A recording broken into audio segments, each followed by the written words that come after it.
What is up, everyone? My name is Larry, and this commentary is going to be a little bit of a change of pace from what I normally post or what I normally talk about in my commentaries or my gameplays or whatever the hell you want to call it. I don't know. Just it's going to be different. That's all you need to know. The reason it's going to be different is because, for once, I'm going to try to be a topic commentator. I was suggested that by one of my subscribers in my last video in the comment section. So you know what? I figured why the hell not? I'll give it a try. So what I'm going to try to do for you today, guys, is I'm going to try to give you some tips on improving your game.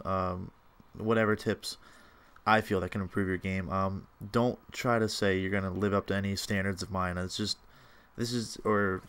this is exactly what you have to do to be better at Call of Duty. This is just my opinion. It's just my tips to you. It's no professional tips from an MLG gamer or anything like that. But I think I'm gonna get started now, finally, and stop rambling. But all right, I actually wrote things down this time for once. You can hear the notebook rattling. But this is the first time, maybe the last time, I'll ever write something down and rehearse. But all right, my first tip is you guys always want to play with a party.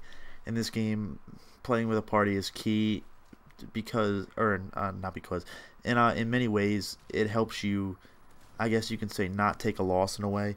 If you play with a party and you merge into a lobby with other people in there, saying you're playing with a 6-man party.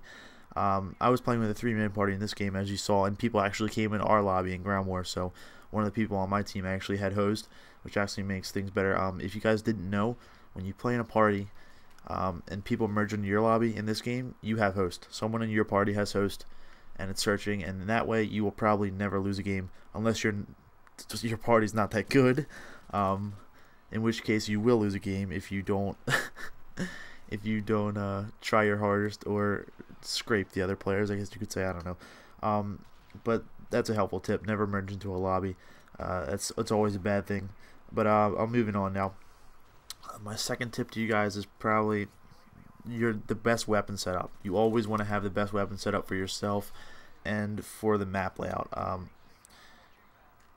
Don't listen to what anyone says on YouTube about not using a certain type of gun because it's quote unquote cheap, or you're stupid, or you suck because you're using that weapon. Who cares, guys? This game is shitty enough as it is.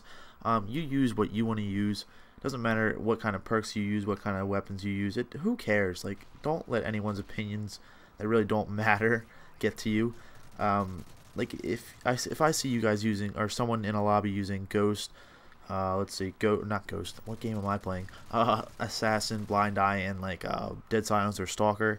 I may get mad, which actually there's no may. I probably will get mad if I get killed by someone like that, because another tip is using your radar to your full advantage. And people with those kind of perks on, they're completely off radar, and it's just not even fair sometimes. But let's add another I guess little tip to using the right perks. Use Recon. Recon's a very useful perk. You could just throw up stuns, and half the time you'll find out where anyone is. There's really no counter to Recon except Dead Silence Pro, but it doesn't even counter it that well. So always use the best weapons for yourself. There's also weapons for connections.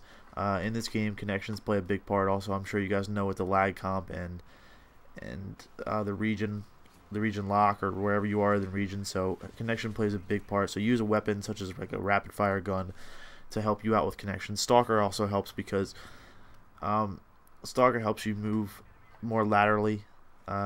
It's just such a good perk in this game. It's very overpowered. It doesn't matter what people say, it is an overpowered perk. That's why you should use it if you're having a tough time with connection. But I'm moving on now. Know your own strengths and weaknesses. If you're a rusher, rush. Do what you do best in a game. If you're a conservative player and you like to take the game slow, do that. Just don't play too slow to where you're not moving at all. Utilize your head glitches and things like that, and because in this game there's so much shit in every level, there's so many different head glitches. Know your spots, know your nade spots. They're very helpful. They'll help you win games at times, because if you're playing domination and say someone's taking the B flag or the C flag, or you have A or something, someone's taking a flag that you don't want them to have, it's very important to know your nade spots and hit them. I'd recommend using frags over Semtex. Preferably, I like to use Semtex just because there's no timer to the grenade, and I can just throw it off as fast as I want. And if I hit the right grenade spot, the Semtex will usually kill, but frags are definitely better. But like I said, know your head glitches. It's just this game, head glitches are very important because there's so many of them. So and another important tip is knowing the spawns. Yes, the spawns. The spawns in this game are erratic at times and very frustrating. It depends what game mode you like to play. Say you're playing domination, know the spawns of each flag, literally of each flag. You can't not know the spawns of two flags, or you can't know the spawns of two flags and not know the spawns of one flag. Jesus Christ, I keep rambling my words. It'll get you screwed in the end. So knowing the spawns is very important. You can know them for TDM also, but TDM also has no set spawns. They're very erratic at times, just like any other spawns, but they're actually more erratic. They're all over the place. They'll never usually have a set spawn in TDM. You can't really spawn trap. Kill confirm is the same way. Demolition, I'm not sure in this game if it actually has complete set spawns like it did in Black Ops, where you could sit behind the spawn point and wait for them to spawn in front of you and knife or shoot your gun or whatever. But demolition and sabotage, you guys really need to know your spawn points. It will help you become a better player, and also help your team win a game better if you're more about winning, because that's what this game really is about. But as I stated before, the head glitches, use your map terrain to your advantage. The head glitches, like I've said like 2 or 3 times now, they're so important, and you really want to know where they are on the maps.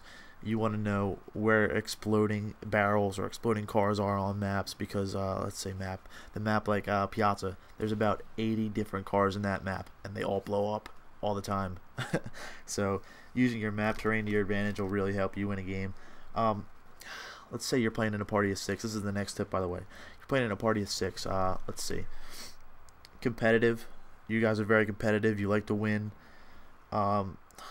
You want to have a support class just in case you run into another team of 6 or some really skilled players. You want to have that support class available to you just in case something happens. You want to have like a stinger on it, and a tactical insurgent, or a trophy system and blast shield. My support class consists of sleight of hand, quick draw, stalker with an ACR with extended mags with focus, because focus is a very useful proficiency. Proficiencies are also very useful in this game. You want to pick the right ones for the right setup.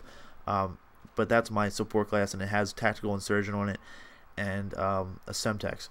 But I also have another support class after that. This is just me, because that class isn't really for getting on flags. I mean, I will get on flags. Don't get me wrong. I will always get on a flag in a game if it's very competitive. I'm like that.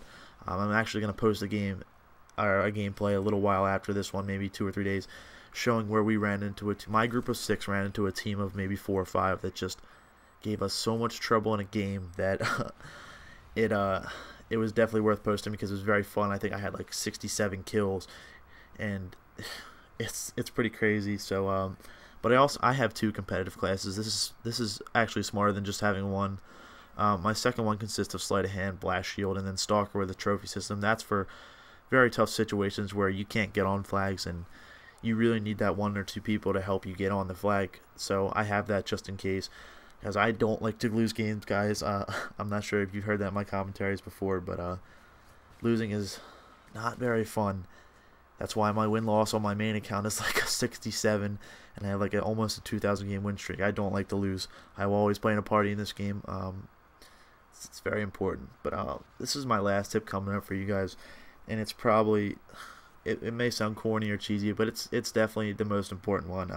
Have fun when you're playing this game. That's what video games are about. They're having fun, man. They're not supposed to be frustrating. I know playing this game gets frustrating, but it's definitely about having fun. There's really no pressure if you're trying to post videos on YouTube. There's no pressure to get gameplays. Like in this game right here, I wasn't feeling any pressure to get a gameplay. I just wanted to play. I like getting big scores, and I like to have. That's my way of having fun in Call of Duty and any Call of Duty game. Black Ops, World at War, Modern Warfare 2. I like getting big scores. I don't really set standards for myself. when I'm playing. I just play to play, and afterwards I'll set the standards of the gameplay to see if it's worth it or not, or to post. Use the classes you want. Don't listen to all these YouTube commentators saying, "Oh, well, if you use assassin or if you use blind eye, you're gay, you're stupid." And like I said before, I'm not talking gay in the sense homosexual. I'm just talking gay in the sense dumb. Use what you want. And I guess one more thing is MOABs really mean nothing. A guy in this game on my team got one. He's a good player. He's really good. I've featured his channel in one of my videos before. So they really mean nothing. I mean, they're cool to get, but they don't really like determine how good of a player you are. But that's it, guys. This is basically the end of the video. I actually managed to talk for, like, I guess maybe 10 to 11 minutes. I'm not sure how long this commentary is. I actually managed to talk for that long this time, so I'll take my tips and use them wisely. Don't disregard them. I'm really trying to help you guys. I put some effort into this list right here. So, but thanks for watching, guys, and I'll see you in the next video. Peace.